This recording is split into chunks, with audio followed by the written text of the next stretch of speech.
Babylon had already taken Daniel's home. It had taken him away from his family.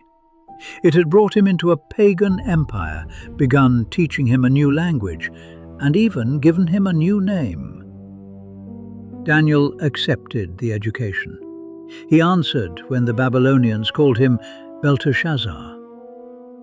But when food from the king's own table was placed before him, Daniel refused. Why? Why was this the line he would not cross? And how could a young captive say no to the most powerful king in his world without destroying the future that Babylon was offering him? To understand that decision, we have to go back to the city Daniel had just lost, Jerusalem, the capital of Judah, the city of David, the place where Solomon's temple stood. But by Daniel's lifetime, Judah had spent generations ignoring the warnings of God's prophets. Idolatry had spread, injustice had grown, and many had begun treating the temple almost as a guarantee that Jerusalem could never fall. Outside Judah, the political world was changing quickly. Assyria, which had dominated the region for generations, was collapsing. Babylon was rising. Egypt was trying to preserve its influence. And Judah sat dangerously between these competing powers. Its kings shifted alliances and searched for political protection. But Daniel opens his story by showing us that Judah's deepest crisis was not political, it was spiritual. Then Babylon came. Nebuchadnezzar's armies surrounded Jerusalem. King Jehoiakim fell under Babylonian power. Some of the vessels from the temple were taken, and young men from Judah's royal and noble families were carried away. Daniel was among them. But then the book gives us one sentence that changes how we understand everything that follows. The Lord gave Jehoiakim, king of Judah, into his hand. Daniel does not describe Jerusalem's fall as though Babylon's gods had defeated the God of Israel. Nebuchadnezzar had conquered the city, but he had not conquered God. The Lord gave. That does not make Babylon innocent. Nebuchadnezzar wanted power. His armies really invaded. Judah really suffered. But Daniel begins by placing even this disaster beneath the sovereignty of God. And for an exile like Daniel, that mattered. Because if God still ruled over what had happened in Jerusalem, then God had not stopped ruling when Daniel arrived in Babylon. Daniel had lost his country. He had not lost his God. Nebuchadnezzar also carried some of the temple vessels into the land of Shinar. That name reaches back to another biblical story, Babel, the place where humanity once gathered in pride to make a name for itself. Now vessels from the temple in Jerusalem were being carried into that same land and placed in the treasury of a Babylonian god. To anyone watching, Babylon's message would have seemed obvious. Judah had lost. Babylon had won. But Daniel has already told us what Babylon could not see. The Lord gave. Babylon had taken the vessels. It had not taken God's throne. Then Nebuchadnezzar turned his attention from Jerusalem's treasures to Jerusalem's young men. He ordered Ashpenaz, the chief of his court officials, to choose young men from the royal family and nobility. They were to be healthy, intelligent, quick to learn, capable of serving in the king's palace. These were not random prisoners. Babylon wanted talent, and the plan was remarkably effective. Take promising young people from a conquered nation, separate them from home, teach them the language and learning of the empire, prepare them for government service, then put their abilities to work for Babylon. The captivity had taken Daniel out of Judah. Now Babylon would begin teaching him how to live as a Babylonian. For 3 years, Daniel and the other selected young men were to learn the language and literature of the Chaldeans. Some of that training would have been genuinely useful for royal service. Other parts of Babylonian learning were deeply connected with a religious world of omens, divination, and gods Daniel did not worship. And here something important happens. Daniel did not refuse to learn. He studied the language. He learned the literature. He understood the world in which he now lived. Babylon could teach Daniel what Babylonians believed. It could not force him to believe it. Then came another attempt to reshape these young captives. Their names were changed. Daniel had arrived with 3 companions, Hananiah, Mishael, Azariah. Their Hebrew names carried reminders of the God of Israel, but Babylon gave them new names. Daniel became Belteshazzar, Hananiah became Shadrach, Mishael became Meshach, Azariah became Abednego. The exact meaning of every Babylonian name is debated, but their new names connected them with the culture and gods of Babylon. It was another message from the empire. Your old world is behind you now. And once again, Daniel did not revolt. He could not stop an official from calling him Belteshazzar, and throughout the book, Scripture continues calling him Daniel. Babylon could change what people called him. It could not change whom he belonged to. So far, Daniel had accepted a surprising amount. A Babylonian education, a Babylonian court, a Babylonian name. Then came something that looked far less threatening. Dinner. Nebuchadnezzar assigned the young men a daily portion of food from the king's own table and wine from the king's own supply. For captives, this was extraordinary treatment. They had lost their homeland, and now they were being fed like members of the royal court. This was not prison food, it was privilege. And yet this was where Daniel stopped. Scripture says, Daniel resolved that he would not defile himself with the king's food or with the wine that he drank. Why? The passage does not give us every detail. Some of the food may have violated Israel's dietary laws. The meat may not have been prepared in a lawful way. It may also have been connected with Babylonian religious practices. We should not claim certainty where Daniel does not give it to us.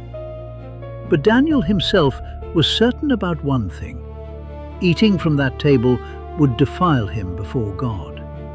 And that made the decision different from learning a language or being called by another name.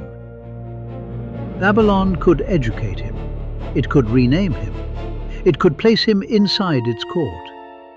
But Daniel would not knowingly cross a boundary God had placed on his conscience.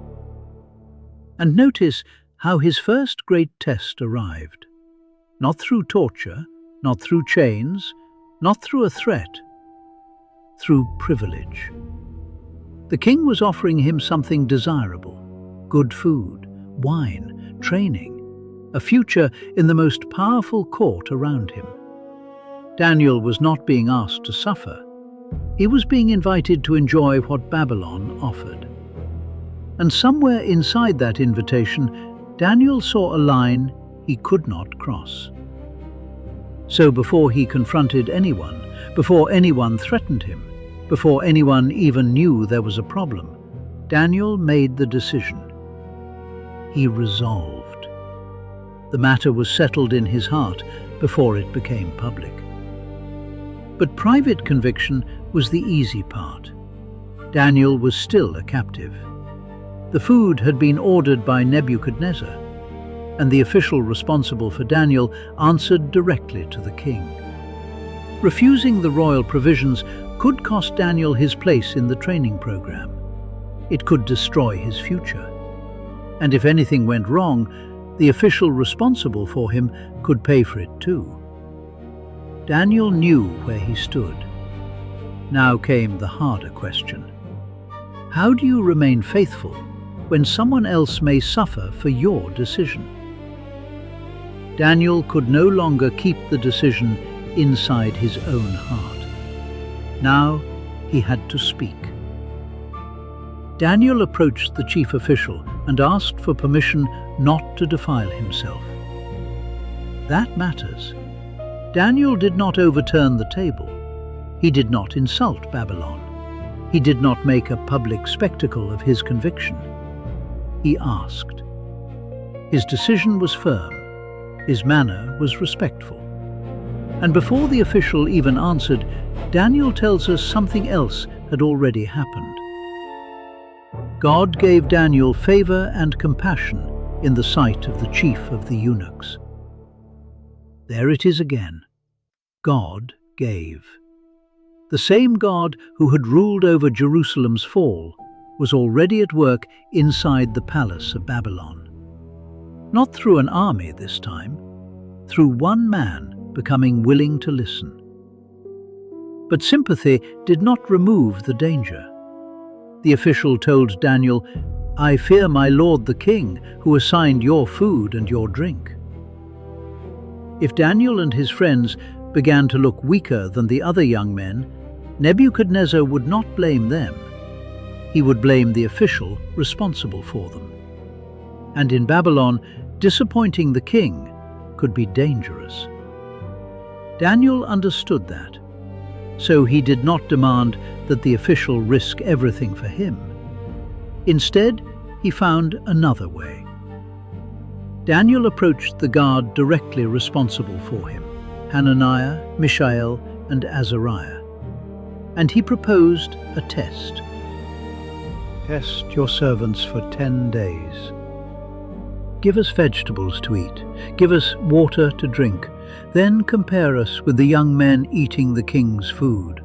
After that, decide according to what you see. 10 days, not a permanent exemption, not a confrontation with the king, a test. Daniel knew where the boundary stood. He would not eat the food, but he was willing to be patient and wise about everything surrounding that decision. The guard agreed, and suddenly the question changed. Daniel had made his decision. The official had listened. The guard had accepted the test. Now they had to wait and see what happened. For 10 days, the other young men ate from the royal provisions. Daniel and his 3 friends received the simple food they had requested and water to drink. Meal after meal, day after day, Daniel could do nothing more. He had obeyed. The result was no longer in his hands. Then the 10th day came. The guard examined them. Daniel, Hananiah, Mishael, Azariah. And Scripture says they appeared better and healthier than all the young men who had been eating the king's food. The test was over. The guard removed their assigned food and wine and continued giving them the food they had requested. The crisis ended almost quietly. No thunder shook the palace. No angel appeared. Nebuchadnezzar was not summoned. An official listened. A guard agreed. And 4 young men were allowed to remain faithful. But Daniel 1 was not finished. The 10-day test had settled the question of the food. It had not ended their life in Babylon. They still had nearly 3 years of royal training ahead of them. They still had to study Babylonian language and literature. They still lived under foreign names, and eventually they would have to stand before the king himself. So Daniel and his friends studied, they learned, they prepared. And then Scripture tells us where their ability ultimately came from. As for these 4 youths, God gave them learning and skill in all literature and wisdom. Again, God gave. They worked hard, but Babylon could not take the credit for everything they became. And Daniel received something more. Scripture says he had understanding in visions and dreams. At this point, that detail seems almost incidental. It is not, because very soon Nebuchadnezzar would have a dream that would throw the entire court into crisis. The king believed he was training Daniel to serve Babylon. God was preparing Daniel for something the king could not yet see. 3 years passed. Then the selected young men were brought before Nebuchadnezzar. Imagine the moment. Daniel had entered Babylon as a captive from a defeated kingdom. Now he stood directly before the man whose armies had conquered Jerusalem. Nebuchadnezzar questioned the young men. Scripture does not tell us every question he asked, but the king was looking for men capable of serving at the highest levels of his court. And when the examination was finished, the result was unmistakable. Among all the young men, none was found like Daniel, Hananiah, Mishael, and Azariah. So they entered the king's service. Then Nebuchadnezzar tested them in matters of wisdom and understanding. And Scripture says he found them 10 times better than all the magicians and enchanters in his kingdom. The expression tells us that the difference was overwhelming. These young captives from Judah had entered Babylon with almost nothing. Now their wisdom stood out even among the king's established advisors. And there is an important distinction. Daniel served in the same royal court as Babylon's magicians and enchanters. He would learn how Babylon thought. He would understand its language and its scholarship. But the source of his wisdom was not theirs. Babylon looked to omens, rituals, and the traditions of its own religion. Daniel depended upon the God of Israel. Nebuchadnezzar thought Babylon had absorbed Daniel. But something very different had happened. Daniel had learned Babylon without allowing Babylon to own him. The chapter closes with a sentence that quietly looks far into the future. And Daniel was there until the 1st year of King Cyrus. That one line carries us across decades. Nebuchadnezzar would die. Kings would come and go. Babylon itself would eventually fall to another empire. But Daniel would still be there. The captive would outlast the kingdom that tried to reshape him. And now we can return to the question that began the story. Why did Daniel accept Babylon's education, answer to a Babylonian name, serve in a pagan court, but refuse the king's food? Because Daniel understood that not every pressure required the same response. A foreign language could be learned. A new name could be imposed. A position in government could be accepted. But when Daniel believed the king's table would defile him before God, the boundary became clear. And once it became clear, he resolved not to cross it. Babylon could have his service. It could not have his conscience. That decision over one meal may have looked small, but Daniel was learning how to remain faithful in a place where almost everything around him pointed in another direction. And soon, the stakes would become much higher. One night, Nebuchadnezzar would awaken deeply disturbed by a dream. He would summon the wisest men in Babylon. But the king would not simply ask them to interpret what he had seen. He would demand something impossible. "Tell me the dream itself and its meaning, or die."